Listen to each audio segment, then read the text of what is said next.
مریم نے کوئی راستے میں رہ گئی تھی، اس کی بھی لانگ مارچ، لیکن سب کا ایک کہہ رہے تھے کہ مہنگائی سے لوگ تباہ ہو گئے۔ تو آج اللہ کیونکہ الحق ہے، سچ کا خدا ہے، اس کی وعدہ ہے کہ وہ سچ سامنے لے آئے گا۔ ذرا آج قوم کو بتانا چاہتا ہوں کہ آج آٹا ہمارے دور میں 60 روپے کلو تھا، آج 135 روپے کلو پہنچ گیا، جو عام آدمی کھانے کی اس کی پینے کی چیز ہے۔ جو گھی ہے وہ 380 ارب تھا، آج 600 ارب کے جی پہنچ گیا۔ جو چکن عام آدمی کی، جو خاص طور پہ کبھی کبھی اپنے بچوں کو وہ چکن کھلاتے ہیں، وہ 335 روپے کے جی سے 700 روپے کے جی پہ پہنچ گیا۔ جو دالیں ہیں، جو عام آدمی گھروں میں، عام آدمی کی تو دال روٹی، پیاز کی قیمت دگنی سے بھی زیادہ ہو گئی ہے۔ دالیں گئی ہیں 250 روپے کے جی سے 400 روپے۔ اور اب کسان دیکھیں، ہمیں جب تک کسان کو نہیں اٹھاتے، اور جو ہم نے پوری کوشش کی اٹھانے کی، اور ماشاءاللہ ہمارے دور پہ آخری 2 سال میں کسانوں کے پاس ریکارڈ پیسہ آیا۔ ہم نے ان کو ٹائم پہ جو گنے کی فصل کٹتی تھی، شوگر مل سے ٹائم پہ پیسہ لے کے دیا، پوری قیمت لے کے دی، کٹوتی ختم کی، ٹائم پہ پیسہ ملونا اور اپنی زمینوں پہ لگایا۔ ریکارڈ 4 فصلوں کی ریکارڈ پروڈکشن 2 سال ہوئی ہماری، یعنی بمپر کراپس ہوئی۔ تو آج وہ جو یوریا استعمال کرتا ہے وہ 1668 روپے ہمارے دور میں تھا، آج یوریا گیا ہے 3000 روپے پہ۔ ہمارا پھر میں اور بھی چیزیں جو گھر بنانے کے لیے سریا لوگ استعمال کرتے ہیں، سیمنٹ استعمال کرتے ہیں، تو سیمنٹ گیا ہے 865 روپے سے 1062 روپے پہ۔ جو سریا استعمال کرتے ہیں وہ 2 لاکھ روپیہ ٹن سے، سلیب سے، وہ گیا ہے 3,05,000 پہ۔ 2 لاکھ سے 3,05,000 پہ۔ اب جو لوگوں نے گھر بنا رہے ہیں، کنسٹرکشن کر رہے ہیں، ان سب کو مشکلیں پڑ گئی ہیں۔ جو پروجیکٹس تھے ہمارے، مثلا آپ سڑکیں بن رہی تھیں، جو پرانے پروجیکٹس چل رہے تھے، ان سب میں مشکلیں پڑ گئی ہیں۔ ہم جو شوکت خانم بنا رہے ہیں، اور جو انشاءاللہ اس سال کی اینڈ میں کھلنا تھا کراچی میں، اب وہ سارے ہمارے جو ایسٹیمیٹس ہیں وہ سارے اپسیٹ ہو گئے ہیں، امپورٹس رک گئی ہیں۔ جو سٹیل کی امپورٹس تھی، کئی چیزیں رک گئی ہیں۔ تو سارے اس طرح پروجیکٹس، جو آن گوئنگ پروجیکٹس ہیں، سب متاثر ہو گئے ہیں، یہ جو قیمتیں بڑھی ہیں سیمنٹ کی اور سٹیل کی۔ جو لوگ گھر بنا رہے تھے، ان کے گھروں کے قیمتیں ایک دم اوپر چڑھ گئی ہیں۔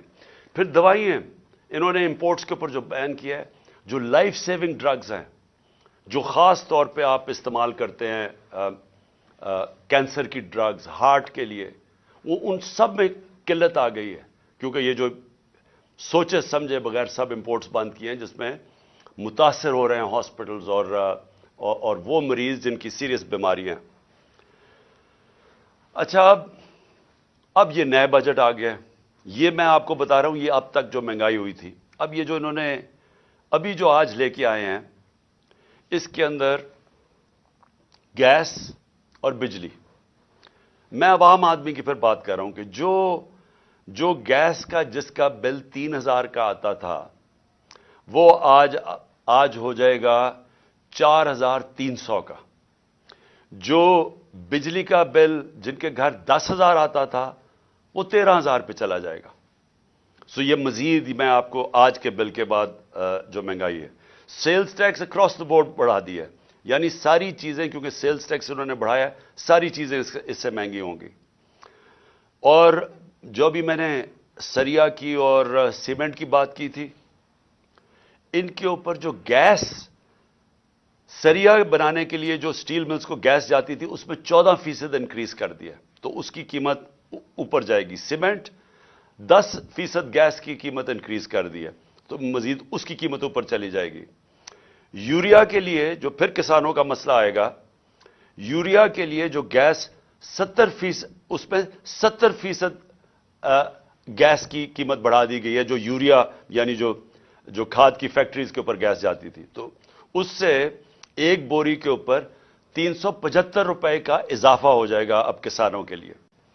اور کسانوں کو آگے مشکل پڑی ہوئی ہے کہ ٹیوب ویلز کے اوپر جو بجلی کی تھی اس کی سبسڈی ختم کر دی، تو مزید اور کسانوں کے لیے اور ایک اور عذاب آ رہا ہے. اب اس سے ہوگا کیا؟ اس سے ہوگا یہ دو چیزیں ہوں گی. ایک، مہنگائی بڑھے گی.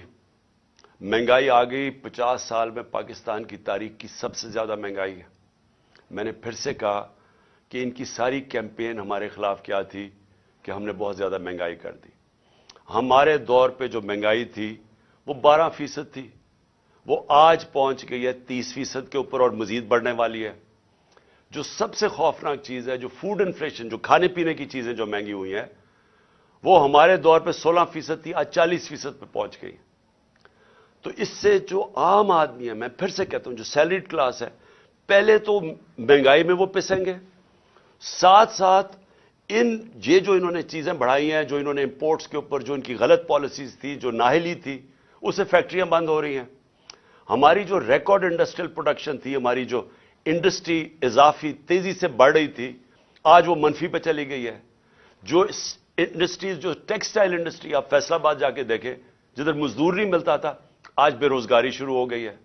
ایک طرف بے روزگاری، ایک طرف مہنگائی.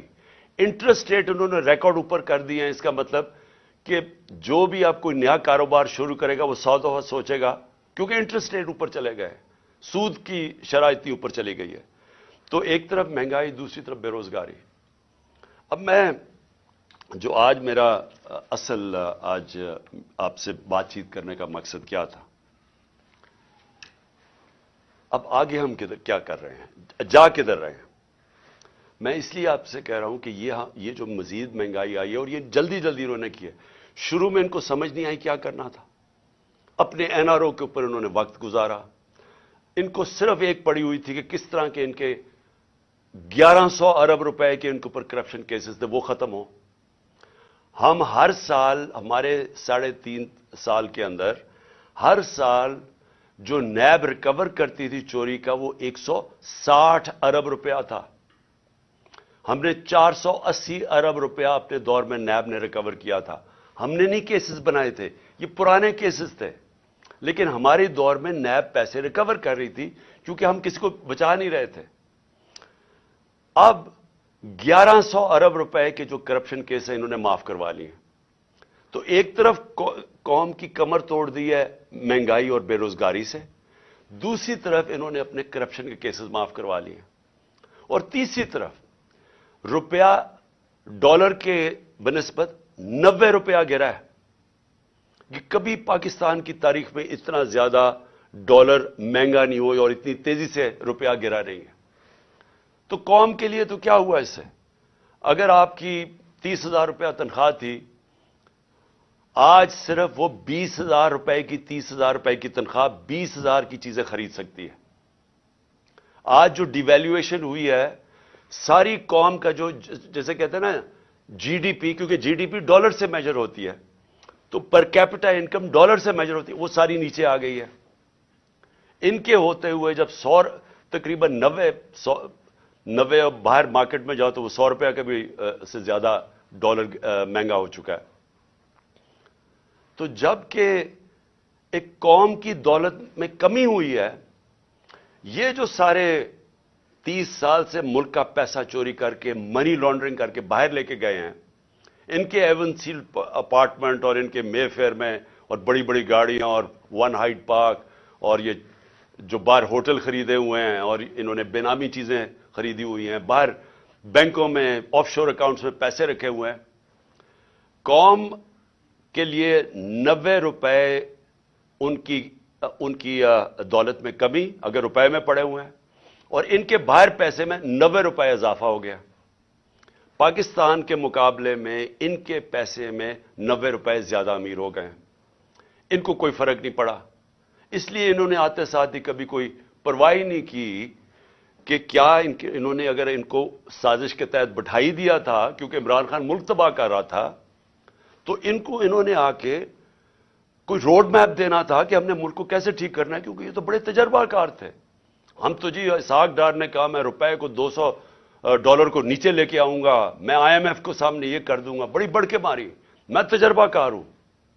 آج یہ بتائیں کہ انہوں نے ملک سے کیا کیا، اور جو ان کے ہینڈلر لے کے آئے تھے ان سے ذرا پوچھیں کہ آپ نے یہ ملک سے کیا کیا، کون جواب دے؟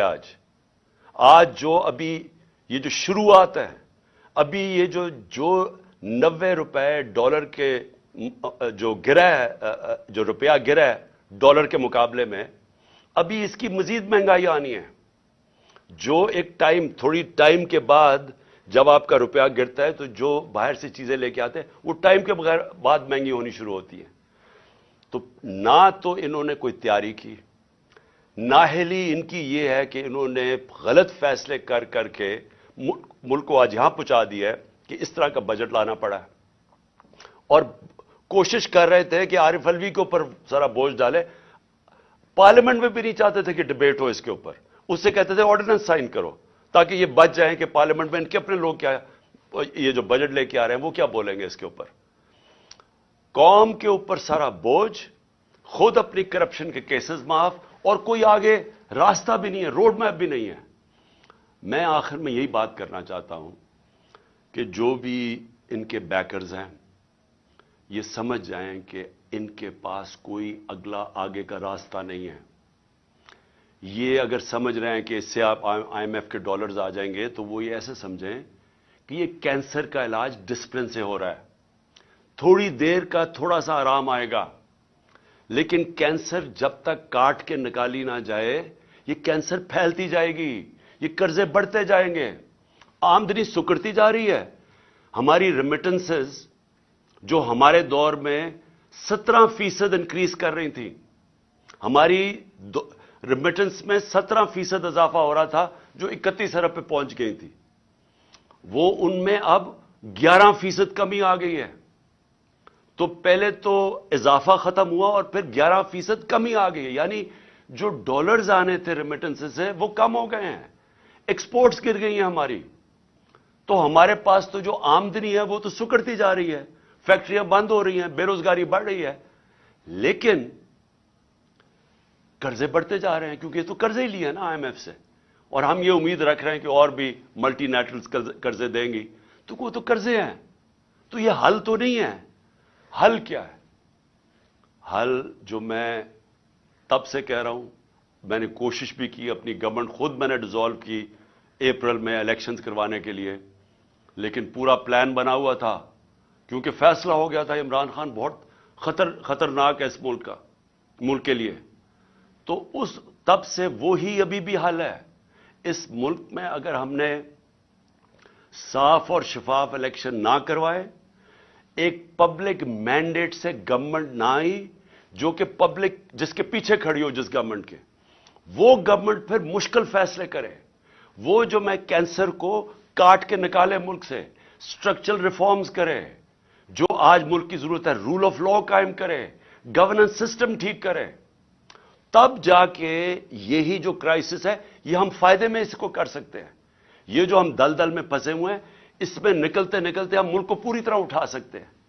یہ ہمارا فائدہ ہو سکتا ہے کہ ہم اس کرائسس کا، اگر اس کرائسس سے ملک میں اصلاحات کریں، لیکن وہ گورنمنٹ کر سکتی ہے جس کے پاس پبلک پیچھے کھڑی ہو۔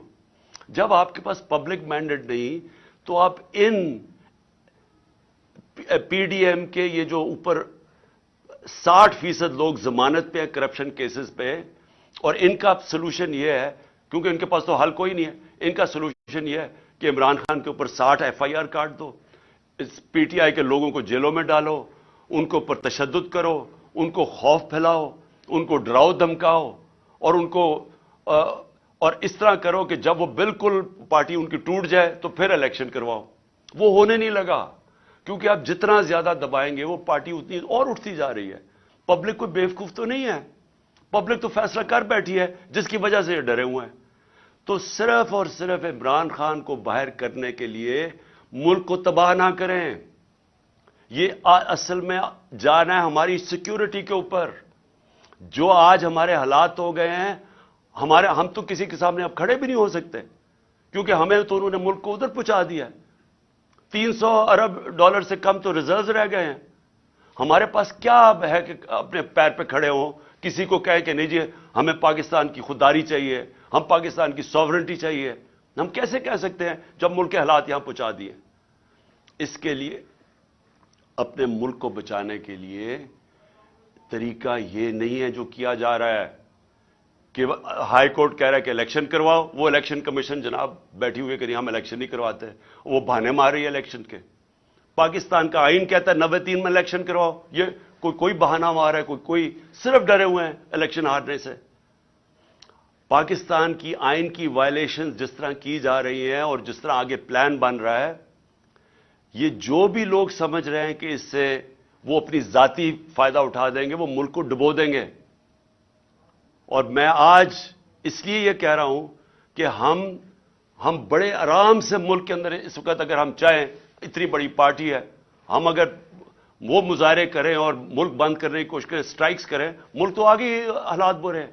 اس لیے ہم نے پرامن احتجاج کا فیصلہ کیا کہ ہم جیل بھرو تحریک شروع کرنے والے ہیں، بتانے کے لیے کہ آپ اس طرح ایک ملک کو استعمال تھوڑے سے لوگوں کے ذاتی مفادات کے لیے نہیں کر سکتے۔ یہ ملک 22 کروڑ لوگوں کا ملک ہے، یہ تھوڑے سے لوگ اس ملک کو اپنے مفادات کے لیے تباہ نہیں کر سکتے۔ اس لیے ہم جیل بھرو تحریک کی پوری تیاری کر رہے ہیں، میں اناؤنس کرنے والا ہوں۔ اور لوگوں کو صرف خوف دور کرنے کے لیے کہ یہ سمجھتے ہیں کہ خوف پھیلا کے جیلوں میں ڈال کے FIRs کر کے یہ اسی طرح بیٹھے رہیں گے، اور پھر کسی نہ کسی طرح دھاندلی کر کے ایک وہ الیکشن کمیشن، بے ضمیر الیکشن کمیشن کے ذریعے ایک جانبدار الیکشن کمشنر کے لیے یہ جو چیف الیکشن کمشنر ہے اس کو استعمال کر کے کسی طرح پھر ان چوروں کو مسلط کر دیں گے۔ یہ ہونے نہیں لگا، ملک کو نقصان پہنچ رہا ہے۔ اور میں آخر میں اپنی ساری قوم کو کہنا چاہتا ہوں، پھر سے میں ایک بات کہنا چاہتا ہوں اور بات ختم کرتا ہوں کہ دیکھیں وہ ہم اس موڑ پہ کھڑے ہو گئے ہیں جس کا ہم سب کو خطرہ تھا کہ ایک دن جب سے یہ امپورٹڈ حکومت آئی ہے کہ خدا نہ خواستہ ہم یہاں نہ پہنچ جائیں۔ ہم وہاں پہنچ گئے ہیں۔ ہمارے سامنے اب صرف 2 راستے ہیں۔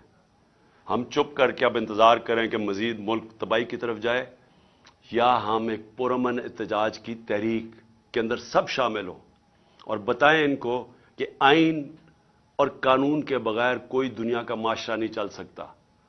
دنیا کا معاشرے جتنے بھی ہیں وہ رول آف لا پہ چلتے ہیں، اور رول آف لا آئین ڈیفائن کرتا ہے، اور آئین آپ کو کہتا ہے کہ 90 دن میں الیکشن کروائی جائے۔